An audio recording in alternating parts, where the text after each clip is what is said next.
मेरी खुद की पानी से ट्विटर मैसेज है कि मुझे सोसाइटी से लेने की जगह सोसाइटी को देना पड़े और मैं फिर पर्सनली अपने लेवल पर जितने बंदों को स्पॉन्सर कर पाऊंगा फूड के लिए मैं करूँगा।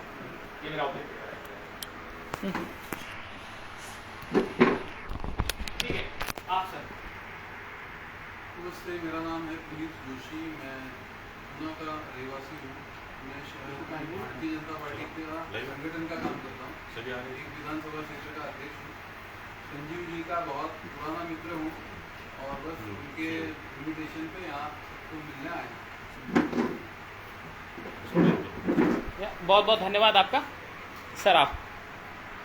मेरा नाम विकास है, हम भी पुणे के निवासी हैं और यहाँ पे संजीव मित्र के संजीव जी का बारे में पता चला और उनके पॉइंट ऑफ व्यू को समझने के लिए यहाँ पे। बहुत बहुत धन्यवाद। ये पकड़िए। हाँ जी सर, आप बताइए। नमस्कार, मैं डॉक्टर प्रसाद कोडियाल हूँ, डोंबिवली का रहवासी हूँ। पुनीत जी के माध्यम से इस कार्यक्रम में आने का योग हुआ है। सम्यक विकास हो, इसके लिए हम सब बाधित है, हम सब कटिबद्ध है और ये सम्यक विकास कहीं से भी हो, किसी के भी माध्यम से शुरू हो, पर ये हमारे जड़ों तक पहुँचे और हमारी जो वैभवशाली संस्कृति है वो पुनर्जीवित हो। इसके लिए आप सबको आपके कार्य के लिए शुभकामनाएं देने के लिए मैं यहाँ पर। बहुत बहुत धन्यवाद। आनंद जी। नमस्कार, मेरा नाम आनंद पवार है। मैं 25 साल से फिल्म इंडस्ट्री में परफॉर्म कर रहा हूँ, बहुत सारे फिल्मों में बजा रहा हूँ और आज यहाँ पे आके मुझे बहुत कुछ सीखने मिला और मैं चाहता हूँ कि मेरा भी कुछ साथ दे सबके साथ योगदान रहे। ओके, तो हम जो वो बेल्ट है साइड वाली, वहाँ जाने से पहले एक बार विचारधारा के बारे में बात करेंगे ताकि आप लोग भी थोड़ा अवगत हो जाएं। ठीक है, तो आप बताइए कि क्या आपका विजन है, आप किस तरीके से चल रहे हैं, आप दोनों बता सकते हैं। सर्वप्रथम तो मैं शुरू से प्रारंभ करता हूँ। हमारी अभियांत्रिकी हुई 2011 से 15 मैकेनिकल इंजीनियरिंग और ऐसा कहिए कि कुछ पूर्वजों का संस्कार और कुछ हमारे गुरुओं का संस्कार, पुरी के शंकराचार्य के हम शिष्य हैं, तो उस नाते वहाँ से कुछ संस्कार मिला और कुछ जो हमारे परदादा जी थे उनका संस्कार और काफ़ी मित्र मंडली भी ऐसी थी, संघ से भी जुड़े रहे लंबे समय तक, तो कुछ वो संस्कार। एक गैर सरकारी संगठन में हमने लंबे समय तक काम किया, लगभग 4 वर्षों तक। यहाँ उस संगठन का नाम लेना मैं उचित नहीं समझता। तो पूरे भारत में लगभग भ्रमण किया। आप समझ लीजिए मणिपुर, मेघालय, नागालैंड, मिजोरम, पुणे जी को ध्यान में ही है, कर्नाटक, तमिलनाडु, महाराष्ट्र में भी तो लगभग पूरे जिले मैंने ट्रेवल किए हैं। ग्राम विकास का काम किया उस संस्था के नाते और एक राजनीतिक दल के लिए भी काम किया, भारतीय जनता पार्टी के लिए। तो भारत को देखने की सबसे महत्वपूर्ण क्या होता है ना कि हम जब भी किसी चीज को देखते हैं तो सबसे महत्वपूर्ण जो चीज होती है वो है दृष्टि, कि हमारी दृष्टि क्या है, किसी चीज को भी देखने की दृष्टि क्या है, दृष्टि सबसे महत्वपूर्ण है। हुआ क्या कि अंग्रेजों ने 200 वर्षों तक शासन किया, तो हमारी दृष्टि पूर्णतः औपनिवेशिक हो चुकी है। हम भारत को उनकी दृष्टि से देख रहे हैं, उनकी दृष्टि से समझने का प्रयास कर रहे हैं। हमारे गांव पिछड़े हुए हैं या विकसित हैं या डेवलप्ड है या अविकसित है या क्या है, गांव में क्या चल रहा है, गरीब कौन है, अमीर कौन है, इन सब के पैरामीटर्स, सारे के सारे पैरामीटर, और ये जो सारी पैरामीटर का मतलब यहाँ पे दृष्टि नहीं है, ये सारा पैरामीटर, सारी दृष्टि जो है उनके द्वारा पोषित है। सीमेंट में रहने वाला अमीर होगा और झोपड़ी में रहने वाला गरीब होगा, ये दृष्टि, मतलब सारा खेल दृष्टि का है। ये मैंने समझने का प्रयास किया और उसके पश्चात फिर ये विचार करना शुरू किया कि इसको कैसे इम्प्लीमेंट करना है, कैसे एग्जीक्यूट करना है, और फिर इस पे मैं काम करने लग गया। फिर ये पुस्तक लिखने का विचार आया। पुस्तक मैंने आप मकर संक्रांति 2021 को यह पुस्तक लिखना मैंने प्रारंभ किया। मकर संक्रांति का दिन था और 2021 का पुस्तक लिखना प्रारंभ किया और यही था कि बहुत ही सरल शब्दों में, बहुत ही कम शब्दों में लिखना है और बहुत ही कम मूल्य में, क्योंकि हमारा इस विषय को लेकर कभी कमर्शियल माइंडसेट था ही नहीं। क्योंकि आजकल तो आप देखिए कि 300 प्रॉफिट और 400% प्रॉफिट के मार्जिन पे पुस्तकें बेची जा रही हैं। जहां पे हमारी पुस्तक पे बहुत ज्यादा मार्जिन होगा तो 10 से 12% का मार्जिन होगा। हम ऐसे ऐसे लेखकों को जानते हैं जो स्वघोषित लेखक जो 1200% के मार्जिन पे अपनी पुस्तक बेच रहे हैं। तो आपकी पुस्तक का मूल्य क्या है? पुस्तक का मूल्य मात्र 25 रुपए है। नंदिनी सुंदर है, कम्युनिस्ट है, नक्सलाइट है, सब लोग जानते होंगे, 1200% के मार्जिन पे अपनी पुस्तक को बेच रही है। ग्राम उदय फाउंडेशन के बारे में बताइए, उसके थ्रू आप कैसे कर रहे हैं? तो इसका विचार किया। अब सबसे बड़ी बात, जब ये हमने विचार किया तो विचार के मूल में ये था कि कोई भी विचार बिना संगठन के, बिना संस्थागत, बिना ऑर्गेनाइजेशनल स्ट्रक्चर, इंस्टीट्यूशनल स्ट्रक्चर के कोई भी विचार स्थापित हो ही नहीं सकता। व्यक्ति कभी भी विचार को स्थापित नहीं करता है, संस्थाएं ही विचार को स्थापित करती हैं। विचार तभी स्थापित होता है जब संस्थाएं खड़ी होती हैं। राम जी ने भी संस्थाएं ही खड़ी की थी विचार को स्थापित करने के लिए। आप कभी भी देख लीजिए, हमारे यहाँ संस्थागत ढांचा जब तक खड़ा नहीं होगा तब तक कोई भी विचार क्रियान्वित नहीं हो सकता। तो इसके लिए हमने, हमारे कई मित्र थे, उसमें बहुत लोग हैं, आदरणीय रामास्वामी अय्यर जी का तो मतलब प्रारंभ से ही मार्गदर्शन मिल रहा है। पिछले 7-8 वर्षों से लगातार इनका मार्गदर्शन मिल रहा है कि किस प्रकार से इन चीज़ों को करना है, कैसे कैसे, और वैचारिक स्तर पर किस प्रकार से एक एक चीज़ों को समझाने का स्वामी जी ने प्रयास किया। अन्य मित्र हैं, तो सबका सहयोग मिलता गया और तब हमने विचार किया कि एक संस्था का निर्माण किया जाए, ग्राम उदय फाउंडेशन, जिसका जो लोगो है आप पीछे देख रहे होंगे, वो बैल ही उसका लोगो है। वो ये फोटो मैंने स्वयं खींची है। ये किशनगंज जिला बिहार, और ये एक देसी बैल है, ये गाय नहीं है, ये लोग इसमें भ्रमित ना हो। इसका जो कवर फोटो है वो गाय नहीं बैल है, और इसके 2 सिंग हैं आप देख रहे होंगे, और सिंग के बीच में सूर्य है। गोधुली बेला है, गोधुली बेला है। गोधुली बेला हमारे यहाँ श्रेष्ठ बेला होती है, शाम की जो बेला होती है उसको गोधुली बेला कहते हैं। तो सिंह के बीच में सूर्य है, ग्राम उदय, तो ये बड़ा ही कनेक्टिंग है उदय हो रहा है। तो ये जो बेला है वो बेला जो है उदय का प्रतिबिंब दिखा रही है। तो ये हमने ग्राम उदय का लोगो डिसाइड किया कि संस्था का लोगो यही रहेगा, क्योंकि किसी भी संस्था का एक लोगो होता है।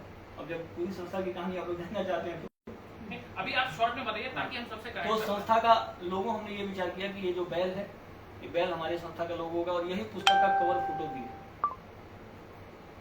तो पुस्तक का मैं एक बहुत ही सरल शब्दों में विचार आपके समक्ष रख दे रहा हूं कि प्रकृति के प्रशस्त मानबिंदु अपने मूल स्वरूप में सुरक्षित एवं संरक्षित रहे। प्रकृति के प्रशस्त मानबिंदु अपने मूल स्वरूप में सुरक्षित एवं संरक्षित रहे, यही ग्राम उदय फाउंडेशन का आग्रह है। आग्रह है, विनम्र आग्रह है। हम कोई आंदोलनजीवी नहीं है, हम लोग आग्रह कर रहे हैं शासन से, समाज से। आग्रह भी किससे? शासन से, समाज से। क्योंकि हमको ऐसा लगता है कि ये जो पूरा परिदृश्य बदला है इसके मूल में पॉलिसी है। नीति नहीं बोलूंगा मैं, क्योंकि मैं शब्दों में बड़ा, हमारे यहाँ भाव अंतर नहीं है। नीति ने कभी समाज को विकृत नहीं किया, पॉलिसीज ने विकृत किया है। जैसे विकास वर्सेस डेवलपमेंट, काऊ वर्सेस गाय। तो ये मूल में यही है कि शब्दों में हमारे यहाँ भाव अंतर नहीं थे। गुरु वर्सेस, हाँ, गुरु वर्सेस टीचर। आप हमारे यहाँ शब्दों में भाव अंतर नहीं थे, इसीलिए पुस्तक का नाम ही है विकास वर्सेस डेवलपमेंट। विकास को हमने प्रकृति सम्मत बोला है और डेवलपमेंट को हमने प्रकृति विरोधी बोला है। विकास को हमने सनातन सम्मत बोला है, शास्त्र सम्मत बोला है, क्योंकि शास्त्रों में मनुस्मृति में विकास शब्द की व्याख्या है, पूर्ण व्याख्या है। उस श्लोक को मैं अभी उद्भाषित नहीं कर सकता क्योंकि पूरा कंठस्थ नहीं है। तो विकास, हमारे यहाँ विकास वास्तव में अगर देखा जाए तो विकास में तलाबिश है। जो शास्त्र में इसका वर्णन हुआ विकास का, तो वहां पे तलाबिश है, दंत सा नहीं है, संजीव वाला सा नहीं है, सलगम वाला सा है। तो ये शास्त्रीय शब्द है। तो शास्त्रीय शब्द कभी प्रकृति के विरुद्ध हो ही नहीं सकता। शास्त्र में ऐसा कोई भी शब्द नहीं है जो एंटी नेचर हो। एक भी शब्द आप शास्त्र से रैंडमली पिक कर लीजिए, कोई भी। हमारे यहाँ ज्ञान है, अज्ञान जैसा कोई शब्द नहीं है वहां पे। और अगर कोई शास्त्र मतलब प्रकृति विरोधी शब्द है तो उसकी उस रूप में व्याख्या है। अगर है भी, मान लीजिए राक्षस शब्द का प्रयोग होगा तो राक्षस की व्याख्या होगी, दानव का प्रयोग होगा तो दानव की व्याख्या होगी। तो विकास जो ये पूरा शब्द है, ये जो पूरा विकास जो शब्द है, ये पूरा प्रकृति सम्मत प्रो नेचर शब्द है ये। और वहीं पे डेवलपमेंट एक राक्षसीय तंत्र है।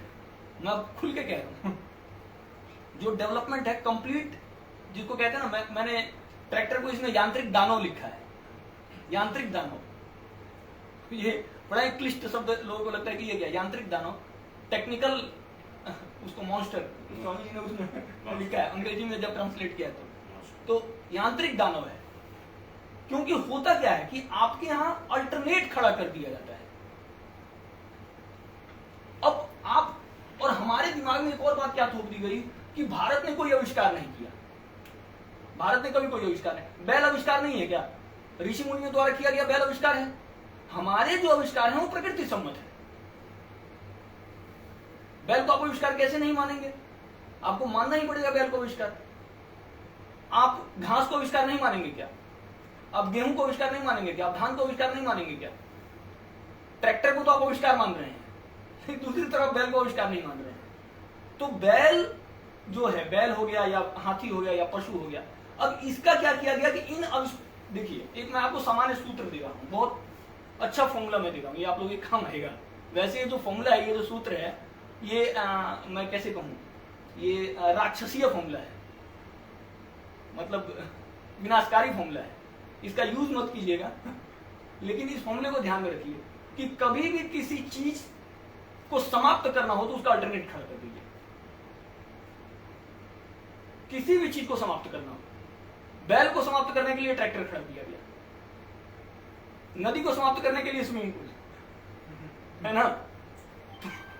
ये अल्टरनेट का ये कॉन्सेप्ट है। बांस को समाप्त करने के लिए प्लास्टिक, अल्टरनेट खड़ा कर दीजिए, अपने आप ही स्वतः चीजें समाप्त हो जाएंगी। तो यही किया गया यहाँ पे, अल्टरनेट खड़ा करके। और हमारे दिमाग में दूसरी बात ये क्या डाल दी कि ये जो पूरी विचारधारा है ये इम्प्रैक्टिकल है। अब आप देखिए, हमारे एक मित्र हैं, अभी मैं नाम नहीं लूंगा, पुराने मित्र हैं हमारे साथ ही, उनकी इंजीनियरिंग हुई थी, तो सौभाग्य से उनका हमारे साथ जाना हुआ गांव की तरफ। तो हम लोग के गांव में बखार होता है, बखार, जिसमें धान डाला जाता है इकट्ठा करने के लिए। भारत के लगभग प्रत्येक ग्रामीण क्षेत्र में धान गेहूं को इकट्ठा करने के लिए वो बनाया जाता है, तो हम लोग यहाँ उसको बखार बोलते हैं। तो इनका पहली बार बना हुआ था, संभवतः हमेशा दिल्ली ही रहते थे, तो कह रहे ये क्या है, उनको बड़ा अच्छा सा लगा, तो उन्होंने उसके आगे ऐसे करके और सेल्फी ले ली, सेल्फी ले ली। तो सबकी भावना यही है, सबको अच्छा वही लग रहा, सबकी आंखों को अच्छी प्रकृति ही लग रही है, लेकिन फिर भी हम इम्प्रैक्टिकल बोल रहे हैं कि अव्यवहारिक है, अव्यवहारिक है, अव्यवहारिक है। आप सबकी आंखों को नदी ही अच्छा लग रहा है, सबकी आंखों को समुद्र ही अच्छा लग रहा है, हर कोई सेल्फी, सबके लिए सेल्फी पॉइंट वही है। मुंबई के कंक्रीट में कोई भी इंटरेस्टेड नहीं है। जब यहाँ से सब बोर होते हैं तो सब उधर ही शिफ्ट होंगे, जाएंगे वहीं फोटो खिंचवाने। तो अब लेकिन आपके दिमाग में क्या डाल दिया गया कि इम्प्रैक्टिकल है, अव्यवहारिक है, एक बड़ा एजेंडा है, अव्यवहारिक है। दूसरा एक कुतर्क, तो कहीं से अव्यवहारिक नहीं। अगर ये अव्यवहारिक है तो आपकी भावना अव्यवहारिक है, क्योंकि आपकी भावना प्रकृति सम्मत है। अगर ये पूरा विषय इम्प्रैक्टिकल है तो आपके जो इमोशंस है वो भी तो इम्प्रैक्टिकल है। या तो अपनी भावना रखिए कि सब कुछ खत्म हो जाए, आपकी भावना भी है कि सब कुछ बचा रहे, आपकी भावना है सब कुछ बचा रहे, लेकिन दूसरी तरफ आपको क्या लगता है कि ये अव्यवहारिक है। तो ये जो इसको मैं सीधे शब्द में, डिप्लोमेसी ये नहीं चलेगी। और प्रकृति ने कोई भी ऐसी चीज नहीं बनाई जिनको अभी मैं दूसरे विषय पे आता हूं। देखिए, तो एक तो ये डिप्लोमेसी नहीं चलेगी। अब दूसरा कुतर्क क्या गढ़ा जाता है कि अब स्वयं भी इन व्यवस्थाओं का प्रयोग कर रहे हैं। जैसे हम लोग होटल में बैठे हुए हैं, एसी में बैठे हुए हैं, ये बड़ा कुतर्क है, ये बहुत बड़ा कुतर्क है। इसका खंडन मैं आज कर रहा हूं कि अब स्वयं भी इन व्यवस्थाओं का प्रयोग कर रहे हैं। दूसरी बात, अगर हम इन व्यवस्थाओं का प्रयोग नहीं करेंगे तो जो अशास्त्रीय तंत्र है, प्रकृति विरोधी तंत्र है, वो बाजी मार जाएगा। मैं खुल के कह रहा हूं, हमारा लक्ष्य स्पष्ट है, हमको इन व्यवस्थाओं का प्रयोग करके अपनी व्यवस्थाओं को स्थापित करना है। आपने 0 और 1 का प्रयोग करके बाइनरी सिस्टम बनाया, बाइनरी सिस्टम का प्रयोग करके आपने कंप्यूटर बनाया, और कंप्यूटर से आपने पूरी व्यवस्था का नाश किया। अब जब हम आपका प्रयोग कर रहे हैं तो आपको चुप क्यों हो रहा है भाई? हमारा लक्ष्य स्पष्ट है, आपका भी लक्ष्य स्पष्ट था, आपने हमारे 0 और 1 का प्रयोग क्यों किया? टेक्निकल वेपन बनाने के लिए, राक्षस बनाने के लिए।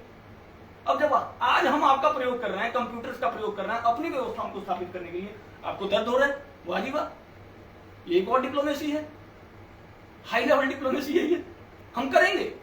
लेकिन हमारा लक्ष्य स्पष्ट होना चाहिए। बिल्कुल स्पष्ट होना चाहिए कि हम ये क्यों प्रयोग कर रहे हैं। हम ट्रेन का ही प्रयोग करेंगे, हम लैपटॉप का ही प्रयोग करेंगे, हम कंप्यूटर का ही प्रयोग करेंगे, लेकिन हमारा लक्ष्य स्पष्ट होना चाहिए। हमारा लक्ष्य स्पष्ट है क्योंकि इन व्यवस्थाओं का प्रयोग करके हम अपनी व्यवस्था को स्थापित करेंगे। आपने भी किया है, एक एक चीज का प्रयोग किया है। सबसे बड़ी बात, एसी आप कहां से बनाएंगे? हमारे ही मिट्टी से ना, हमारे ही आयरन से ना, रिसोर्सेस हमारे, ये तो सब कुछ हमारा ही है। इसी को तो बस आपने डिफॉर्म कर दिया है, विकृत कर दिया है, विरूपित कर दिया है। आई थिंक यहाँ पे हम एक पूर्ण विराम लेंगे। आई थिंक आपकी विचारधारा से काफी लोग कनेक्ट कर पाए होंगे, कुछ लोग नहीं भी कर पाए होंगे। एक बार फिर हम राउंड अप टेबल जाएंगे। एक विषय मैं यहाँ पे और डाल दे रहा हूँ, अभी स्वामी जी इस पे और विस्तार देंगे, इस विषय को और इसका जो पूरा सामाजिक स्वरूप है वो स्वामी जी समझेंगे। यह पुस्तक हम चाहते हैं कि भारत में प्रत्येक भाषाओं में अनुवादित हो, जिसमें यह पुस्तक अंग्रेजी में अनुवादित हो चुकी है, आप लोग देख रहे होंगे, एक बार इसकी तरफ कर दीजिए। अंग्रेजी में यह पुस्तक अनुवादित हो चुकी है, हिंदी में भी सुलभ है, अंग्रेजी में भी सुलभ है। यह पुस्तक तमिल में अनुवादित हो चुकी है। तमिल भाषा जो है बड़ी ही प्रिय भाषा है और स्वामी जी ने इसका अनुवादन किया है, तो ये भाषा तमिल में भी अनुवादित हो चुकी है। यह पुस्तक कन्नड़ में भी अनुवादित हो चुकी है, लेकिन उसका प्रूफ रीडिंग बाकी, इस वजह से अभी हमने उसकी हार्ड कॉपी तैयार नहीं की है। और हमने अंग्रेजी में इसलिए अनुवादित किया है क्योंकि हम विश्व की सभी भाषाओं में अनुवादित कर सकते हैं, क्योंकि हम इन सारे विषयों को ग्लोबल प्लेटफॉर्म से बोलेंगे। मैंने कहा ना, पॉलिसी, हमारा विजन जो है, मतलब एक बहुत बड़ा विजन है कि ऊपर से चीजों को एग्जीक्यूट करवाना है। ऊपर से ही ट्रैक्टर हमारे ऊपर थोपा गया है, ऊपर से बैल भी थोपा जा सकता है। मैं थोपने जैसा शब्द तो बैल भी प्रयोग नहीं करूंगा, लेकिन आप लोग मेरा भाव समझ रहे होंगे। तो इसीलिए हम चाहते हैं कि पुस्तक विश्व की सभी, जर्मन में मेरी बातचीत चल रही है, आज ही सुबह को चाइनीज भाषा को लेकर बातचीत हुई है कि अंग्रेजी से इसका मैंड्रियन में अनुवादन हो, उस पर भी हम लोग की बातचीत चल रही है। और भी जो यूरोपियन लैंग्वेजेस हैं उसमें भी बातचीत चल रही है, क्योंकि इंग्लिश में हो गया तो अब सब में हो जाएगा, और भारत की भाषाओं में चल ही रहा है। स्वामी जी सारा विषय देख ही रहे हैं। तो एक तो आप लोग अब समझ पा रहे होंगे कि ये कितना बड़ा विजन है, कितना बड़ा विजन है, और हम लोग किन लोगों से लड़ रहे हैं। ये पूरा पैरेलल सिस्टम हमको तैयार करना है, और हमारी लड़ाई किसी से नहीं है, सब हमारे हैं, सब लोग हमारे हैं, चाहे वो शासन में बैठे हुए लोग या पक्ष के लोग या विपक्ष के लोग, सभी लोग हमारे हैं। बस विषय ये है कि जो भी प्रकृति सम्मत विचार करेगा, शास्त्र सम्मत विचार करेगा, वो हमारा है, जो इसके विरुद्ध विचार करेगा वो हमारा है। वो भी हमारा ही है, धीरे धीरे समझाएंगे उसे। जी मैं उधर नरीमन पॉइंट पहुंचा। बस एक मिनट, सबका एक बार इंट्रोडक्शन हो हाँ, जाए, बिल्कुल, 2 मिनट। introduction। हाँ, उसके बाद सब लोग कनेक्ट हो जाए, एक साथ जुड़े हैं तो फिर आप स्वामी जी आई थिंक अभी जस्ट आपका इंट्रोडक्शन करेंगे और फिर हम स्टार्ट करेंगे।